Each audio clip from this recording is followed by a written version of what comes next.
کون وزیر اعظم ہوگا، کون جو ہے پرائم منسٹر ہوگا، کس کے پاس کون پریزیڈنٹ ہوگا، کون اسپیکر، کون سے مراد یہ کہ یہ ڈیسائیڈ ہو گیا کہ پارٹیز میں کس طرح ڈسٹریبیوشن ہوگی، چیئرمین سینٹ. تو وہ جو ایمبیگوٹی تھی وہ ختم ہوئی، اور ظاہر ہے اس کا اثر ہم نے اسٹاک ایکسچینج پر بھی دیکھا ہے. ابھی گورنمنٹ بننا ایک چیز ہے، گورنمنٹ چلنا دوسری چیز ہے. ابھی بہت سے ifs اینڈ بٹس بیچ میں لگے ہوئے ہیں اس کے اندر، لیکن ظاہر ہے یہ امتحان ہوگا اس کولیشن کا. یہ کیونکہ پی ڈی ایم پارٹ 2 آپ سمجھ لیں اس کو، تو پی ڈی ایم پارٹ 1 کا جو ایکسپیرینس ہے وہ تو بہت کامیاب نہیں رہا ایکسپیرینس. ظاہر ہے ہم نے دیکھا 16 مہینے کی پرفارمنس تھی، اس کا ریفلیکشن ہمیں 2024 کے ریزلٹس میں نظر آتا ہے. تو یہ ان کا شہباز شریف صاحب کا ذاتی طور پہ بھی بڑا چیلنج ہوگا، کیونکہ ان کی جو پوری امیج تھی، جو ووٹ آف نو کانفیڈنس کے بعد جب انہیں پرائم منسٹر بنایا گیا تھا، تو اس سے پہلے جو ان کی امیج تھی وہ ظاہر پنجاب کے حوالے سے لوگوں نے دیکھی تھی اور ان کی تعریف کی جاتی اس حوالے سے. لیکن ان 16 مہینے میں ان کی امیج ڈیمیج ہوئی ہے. وہ کس حد تک اپنی امیج کو دوبارہ ری بلڈ کر سکتے ہیں، یہ ان کا بڑا امتحان ہوگا. میرا خیال ہے جو پہلے سوال یہ پیدا ہوتا ہے کہ نواز شریف صاحب کا مائنس ہونا اس پورے سیاسی منظر سے یہ کیا اس کا اثر ہوگا، اور خاص طور پہ یہ ہمیں کہا جاتا تھا کہ جی نواز شریف کے بڑے اچھے تعلقات ہیں مڈل ایسٹرن کنٹریز سے، جو عرب ممالک دوست ممالک ہیں ان کے ساتھ، اور یہ نواز شریف جو ہیں سرمایہ کاری لانے میں بڑی مدد کریں گے.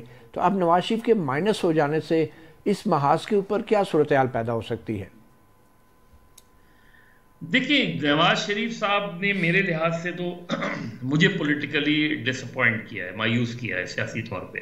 اور اس کی بڑی بیسک سی وجہ ہے کہ کیا آپ بالکل پکی پکائی چاہ رہے تھے کہ ہر چیز آپ کو مل جائے اور 2/3 میجورٹی مل جائے، سمپل میجورٹی مل جائے، اور آپ پھر وزیر اعظم، یعنی اگر آپ کو سمپل میجورٹی نہیں مل رہی تو آپ خود پیچھے ہٹ گئے، بھائی کو آگے کر دیا.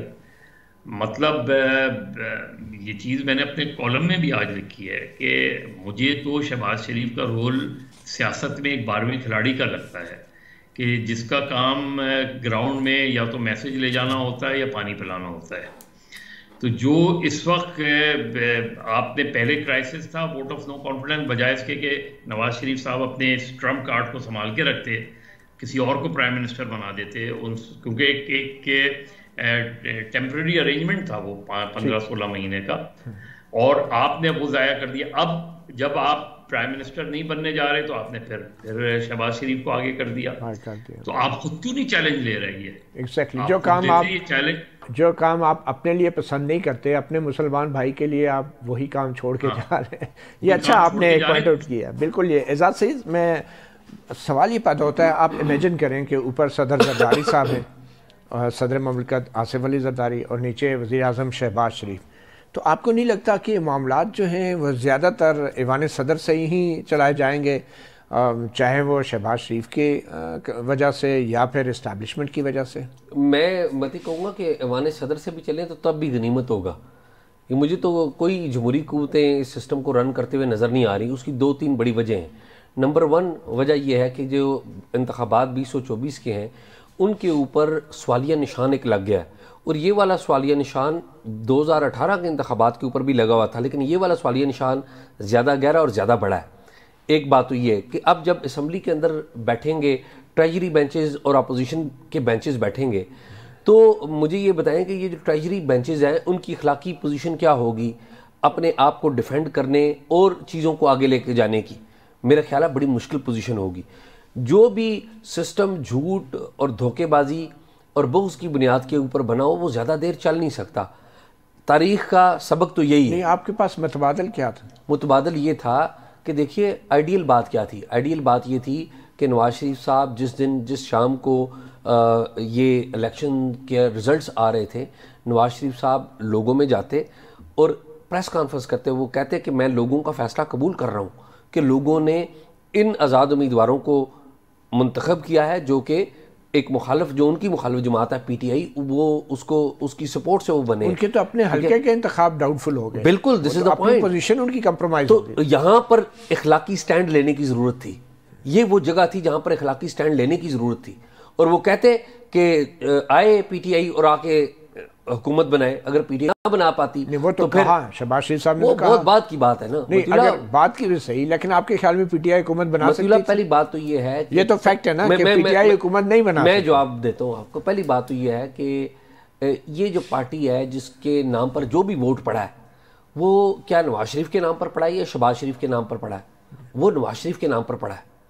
اگر اس جیت کا کوئی اثر ہوا ہے تو وہ بھی نواز شریف کا ہے، اور ہار کا اثر ہے تو وہ بھی نواز شریف کے اوپر ہے.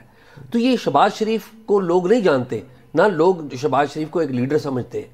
دوسری بات یہ ہے کہ آپ یہ کہتے ہیں کہ یہ فیکٹ ہے کہ پیپلز جو پاکستان تحریک انصاف ہے وہ حکومت نہیں بنا سکتی تھی. آپ یہ فیکٹ کیوں کہہ رہے ہیں؟ بیسیکلی آپ یہ یقین کرتے ہیں کہ طاقت کا جو اصل سرچشمہ ہے وہ کہیں اور ہے. آپ کا اس بات پہ ایمان ہے کہ طاقت کا سن لیجیے نا سر، سن لیجیے نا. میں کیسے بنتی ہے حکومت؟ آپ فارمولا بتا رہے ہیں. میں عرض کر رہا ہوں نا، میں فارمولا آپ کو بتا رہا ہوں کہ طاقت کا جو اصل سرچشمہ جو کنٹرول ہے وہ شاید کسی اور کے پاس ہوگا. بالکل ٹھیک ہے، لیکن آپ اسے سموتھ سیلنگ تو کرنے دیتے. جب وہ فیل ہو جاتا، کس کے پاس ہے؟ پنڈی کے پاس نہیں ہے. پنڈی کون؟ پنڈی مطلب میں ابھی کہہ دوں کہ اسٹیبلشمنٹ ہے یا فوجی اسٹیبلشمنٹ ہے، چلا دیں. نہیں تو وہ تو چلے جائے گا. مجھے یہ بتا ہے وہ تو سب کو پتا ہے اس وقت کس کے پاس ہے. تو لیکن اس کا فارمولا کیا؟ دیکھیں نا، ہر پی ٹی آئی حکومت بنا سکتی تھی. دیکھیے بالکل بنا سکتی تھی. کیسے بنا؟ پیپلز پارٹی کے ساتھ مل سکتی تھی. انہوں نے انکار کر دیا بیٹھنے بات کرنے سے. وہ تو بات کی بات ہے نا، وہ تو ابھی کی بات ہے نا. آپ نے کیا انہیں موقع دیا؟ دیکھیں نا، آپ نے موقع نہیں دیا نا. وہ ابھی بھی اگر چاہیں تو بنا سکتے ہیں. میں یہ عرض کر رہا ہوں کہ جو موقع تھا، موقع پتہ کیا تھا؟ موقع یہ تھا کہ آپ کے اوپر ایک سوال ہے کہ آپ اسٹیبلشمنٹ کی انگلی پکڑ کر آ کر اقتدار لینا چاہتے ہیں. لوگوں نے آپ کو ریجیکٹ کر دیا ہے، آپ کو اچھا لگے یا برا لگے، ریجیکٹ کر دیا دس وے اور دیٹ وے. ٹھیک، تو آپ نے اخلاقی پوزیشن نہیں لی. اب اس کا اثر دیکھ لیں. فیئر انف، اس کا اثر دیکھ لیا. -1 سے ہوتے ہوئے -2 اور پتہ نہیں اور ابھی کتنے مائنس ہو جائیں گے آنے والے وقت میں. چھوٹی سی بریک لیں گے. بریک کے بعد بات کریں گے جو سوشل میڈیا کے اوپر پابندیاں ہیں. ٹویٹر پلیٹ فارم پچھلے 4 دن سے بند پڑا ہے. سندھ ہائی کورٹ کے چیف جسٹس بھی بولنے پر مجبور ہو گئے. انہوں نے کیا کہا، اس پہ بھی بات کریں گے ایک چھوٹی سی بریک کے بعد.